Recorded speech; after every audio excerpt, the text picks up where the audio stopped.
दोस्तों, यह वीडियो जो आज आपके सामने प्रस्तुत है, ये छात्रों के लिए है, छात्रों और छात्राओं के लिए है। जो कुछ सवाल इसमें ऐसे हैं जो उनके मन में उठते हैं और जो कॉमन सवाल हैं, इस वीडियो में उन सवालों का जवाब देने का प्रयास करूंगा, जिससे आपको अपने जीवन में पढ़ाई के क्षेत्र में आगे बढ़ने की प्रेरणा मिलेगी। जो सवाल अक्सर आता है वो ये है कि पढ़ाई में मन नहीं लगता तो क्या करूं? देखिए, हर किसी के साथ कभी न कभी ऐसा होता है। थोड़ा सा ब्रेक लीजिए, अपने किसी शौक को पूरा कीजिए या फिर दोस्तों के साथ खेल खेलिए। फिर तरोताजा दिमाग से आप पढ़ाई शुरू करेंगे। यदि फिर भी मन ना लगे तो किसी मुश्किल टॉपिक को आसान बनाने के लिए टीचर से मदद लीजिए। याद रखिए, पढ़ाई कोई बोझ नहीं है, ज्ञान प्राप्त करने का दिलचस्प सफर है। और ऐसा नहीं कि आपका पढ़ाई में मन नहीं लगता, आपका मन किसी आपका पढ़ाई किसी विशेष विषय को पढ़ने में मन नहीं लगता होगा। ऐसा नहीं है कि आपको सीखने में मन ना लगे, तो आप जब भी करिए ज्ञान को सीखने की दृष्टि से पढ़िए। मान लीजिए आपको मैथ कठिन लग रही है, इंग्लिश कठिन लग रही है, लेकिन हो सकता है आपको साइंस अच्छा लग रहा हो, कोई दूसरा भाषा अच्छा लग रहा हो, तो आप उसको ज्यादा पढ़िए। जब दूसरे विषय को आप ज्यादा पढ़ने लगेंगे, उसमें इच्छा करेंगे, तो जो विषय कठिन है उसको भी पढ़ने की आपकी इच्छा होगी और आप उसमें भी धीरे धीरे बेहतर कर पाएंगे। दूसरा प्रश्न अक्सर क्या आता है, दूसरे स्टूडेंट्स मुझसे ज्यादा तेज हैं, तो क्या मैं कभी उनसे आगे निकल पाऊंगा? इसका उत्तर है, जरूर निकल पाएंगे। हर किसी की अपनी रफ्तार होती है। अपने आप की तुलना दूसरों से मत कीजिए। कड़ी मेहनत पर ध्यान दीजिए और खुद को बेहतर बनाने की कोशिश कीजिए। आप यह बात हमेशा ध्यान रखिए कि आप अपना मुकाबला अपने आप से कीजिए, दूसरों से। जैसे मान लीजिए आप क्लास में पढ़ रहे हैं, तो जो क्लास का टॉपर है उससे अपनी तुलना मत कीजिए। और दोस्तों, ये भी आप ध्यान रखिए कि जो क्लास के नंबर हैं, ये नंबर जीवन में काम नहीं आते। आप कामयाबी के क्षेत्र में या जीवन के क्षेत्र में देखिए, बहुत सारे लोग ऐसे हैं जो एकेडमिक में बहुत पीछे थे, लेकिन जीवन के क्षेत्र में वो अपने उन दोस्तों से बहुत आगे निकल जाते हैं जो पढ़ाई में बहुत अच्छे होते हैं। तो इसकी आप चिंता न कीजिए, अपने से तुलना कीजिए। अगर आपका नंबर आज 50% है, तो कोशिश कीजिए अगले एग्जाम में 55 हो, फिर 60 हो, फिर 65 हो, 70 हो। और कुछ चीजों को, ज्ञान को प्राप्त करने की कोशिश कीजिए। याद रखिए, आप जितना सीख सकते हैं सीखिए। सूरज और चांद दोनों ही रोशनी देते हैं, फिर भी दोनों का समय अलग है। इसलिए आपकी भी चमकने की बारी जरूर आएगी। बस इतना ही करिए कि जो चीज आप सीखना चाहते हैं, उसको अच्छी तरीके से सीखिए। और आप उससे समझ लिया, आप पढ़ाई नहीं अच्छी लग रही है तो मत पढ़िए, खेल के क्षेत्र में आगे जाइए, या कोई चीज और आपको अच्छी लग रही है तो उस क्षेत्र में जाइए। हो सकता है आज जो आपका दोस्त पढ़ने में बहुत अच्छा है, लेकिन आप मान लीजिए खेल को आपने चुना, सिंगर बनना आप चाहते हैं, कलाकार बनना चाहते हैं, कोई भी हो सकता है आप एक गीत गा करके पूरे देश में, पूरे विश्व में प्रसिद्ध हो जाएं। और जो आपका दोस्त आज एकेडमिक रूप से बहुत अच्छा है, सफल हो रहा है, उसको जानने वाला कोई ना हो।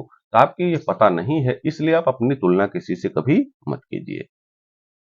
और ये क्वेश्चन क्या आता है बच्चों के मन में, अगर मुझे एग्जाम में अच्छे नंबर ना मिले तो सब क्या सोचेंगे? एग्जाम जरूरी है, लेकिन जिंदगी का अंत नहीं है।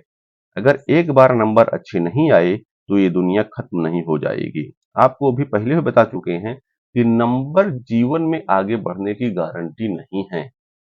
नंबरों से जिंदगी नहीं चलती। आप व्यवहार में देखिए, कहीं आप जाते हैं, मान लीजिए आप किसी डॉक्टर के पास गए, तो आप कभी उससे उसका नंबर पूछते हैं कि आप कितने नंबर से पास हुए? आज वो जिस रूप में ट्रीटमेंट कर रहे हैं, आपसे अगर अच्छी बातें कर रहे हैं, और क्योंकि पढ़ाई से उन्होंने सीखा था, भले उनके नंबर टॉपर में नहीं है, कम है, लेकिन उन्होंने सीखा है और अपने काम को अच्छे से कर रहे हैं, तो उनके पास देखिए जो पेशेंट्स, उनकी लाइन लगी रहती है और वो जीवन में अच्छा करते हैं।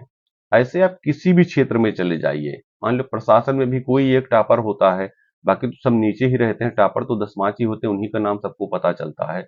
इसलिए टॉपरों के बारे में ही ना सोचिए। लेकिन बहुत बार आप देखेंगे कि जो मान लो 50वीं पोजीशन पर हैं, वो अच्छा काम करके देश में अपना नाम रोशन कर लेते हैं। और हो सकता है कि प्रथम स्थान प्राप्त करने वाले प्रसिद्धि के क्षेत्र में उस मुकाम को हासिल न कर पाए। तो कभी ऐसा मत सोचिए कि अगर मुझे एग्जाम में अच्छा नंबर नहीं आएगा तो मैं समाज में किसको मुंह दिखाऊंगा। ऐसा नहीं होता है। आप जिस काम को कर रहे हैं, एक दिन समय आएगा आप जब उस क्षेत्र में सफल होंगे, तो लोग अपने आप आपको समझ जाएँगे और लोगों के मुँह से ये निकलेगा, ठीक है, ये देखो नंबर भले नहीं इसके अच्छे आए, लेकिन इस क्षेत्र में ये सफल हुआ और ये कितना अच्छा छात्र है, कितना अच्छी छात्रा है। सच तो यह है कि सफल लोगों की जिंदगी असफलताओं से भरी होती है, लेकिन उन्होंने कभी हार नहीं मानी और वही आज सफलता के शिखर पर पहुंचे हैं। और अगला जो क्वेश्चन आता है बच्चों के मन में, पढ़ाई के अलावा भी तो जिंदगी है, फिर इतनी पढ़ाई का बोझ क्यों? हमारे ऊपर पढ़ाई का बोझ क्यों है? तो पढ़ाई का बोझ तो आप खुद ले रहे हैं, पढ़ाई बोझ नहीं है। अच्छा, मान लीजिए पढ़ाई का बोझ आप छोड़ दें, तो आप आगे कैसे बढ़ेंगे? इसलिए पढ़ाई को आप बोझ मत मानिए। ये मानिए एक आपको अवसर है जिसमें आप ज्ञान प्राप्त करके आगे बढ़ेंगे। अगर आप इसको बोझ मानेंगे तो काम नहीं कर पाएंगे आप अच्छी तरीके से। आप इसको ये मानिए कि एक हमें अवसर मिला है और ये माना जाता है कि स्टूडेंट लाइफ जो समय होता है आदमी के जीवन का, उसका स्वर्णिम काल है। तो ये सीखने का अवसर इसको मानिए, बोझ न मानिए। पढ़ाई के अलावा दूसरे भी काम कीजिए और खुश होकर के पढ़िए। मतलब आप पढ़ने नंबर की दृष्टि से जब आप पढ़ते हैं, तो पढ़ाई आपको बोझ लगती है। आप ज्ञान की दृष्टि से पढ़िए, देखिए पढ़ाई में आपको आनंद आएगा। और दूसरा है पढ़ाई, जैसे मान लो आप जिस भी क्लास में हैं, आपको ज़्यादा नहीं पढ़ना है। आप बस इतना पढ़ जाइए कि जो आप पढ़ रहे हैं उसको किसी को बता सकें, उसका अपने जीवन में प्रयोग कर सकें, बस इतना ही है। और एक क्वेश्चन जो बच्चों के मन में आता है, मुझे लगता है कि मैं अपने सपने को पूरा नहीं कर पाऊंगा, अपने माता-पिता के सपनों को पूरा नहीं कर पाऊंगा, तो मैं क्या करूं?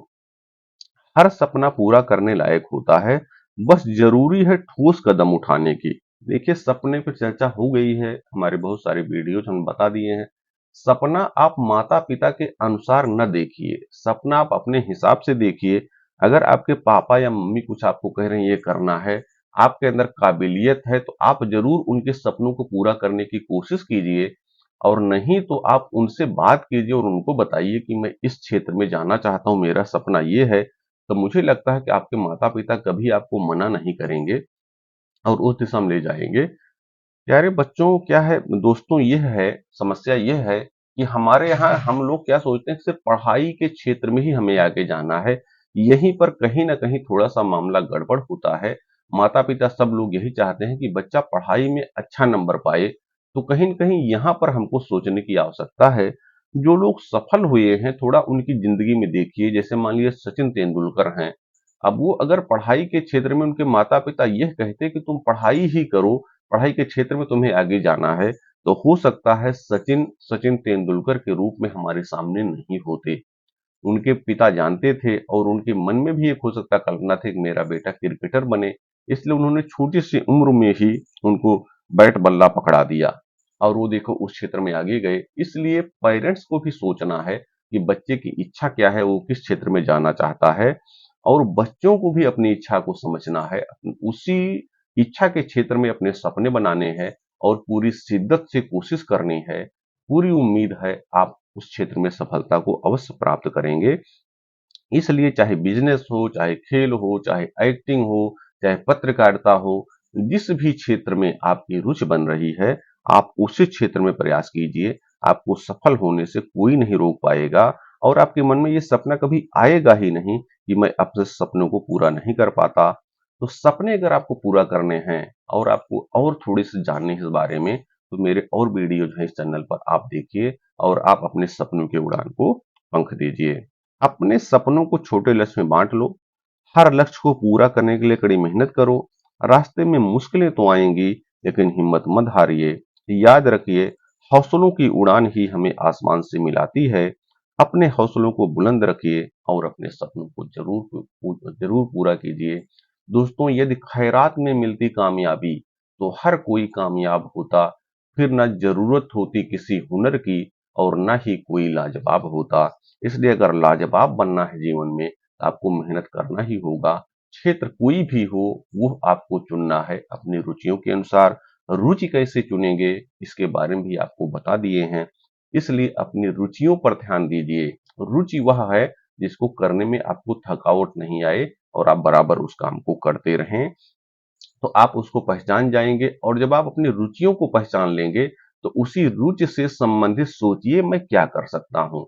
फिर आप जब अपनी रुचि से संबंधित अपना सपना बनाएँगे और उस सपनों को पूरा करने के लिए एक रोड मैप, एक प्लान बनाएँगे और उस पर सख्ती से अमल करेंगे, तो कोई भी शक्ति नहीं है जो आपको सफल होने से रोके। और दोस्तों, आप ये जानते हैं कि जब आप किसी चीज़ को शिद्दत से पूरे मन से चाहते हैं, तो पूरी कायनात आपके साथ लग जाती है और आपको कामयाबी के शिखर पर ले जाती है। मुझे पूरी उम्मीद है कि अगर इस वीडियो में बताई गई बातों का आप ध्यान रखेंगे, तो छात्र-छात्रा के रूप में, युवक-युवतियों के रूप में या किसी भी रूप में आप असफल नहीं होंगे, सफलता आपको अवश्य मिलेगी। परमपिता परमेश्वर से यही प्रार्थना करता हूँ कि आपने जो भी लक्ष्य बनाया है, उस लक्ष्य को प्राप्त करने की शक्ति आपके अंदर दे। बहुत-बहुत धन्यवाद।